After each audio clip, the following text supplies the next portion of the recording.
25 நாட்கள் வேலை வாய்ப்பை அதிகரித்தது உங்களுக்கு பொறுக்கவில்லையா?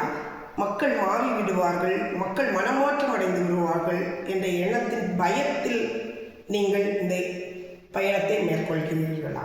அல்லது கிள்ளியூர் தொகுதியில் இருக்கக்கூடிய பிரச்சனைகளை தீர்த்து வைப்பதற்கான ஒரு நடைப்பயணமா இது?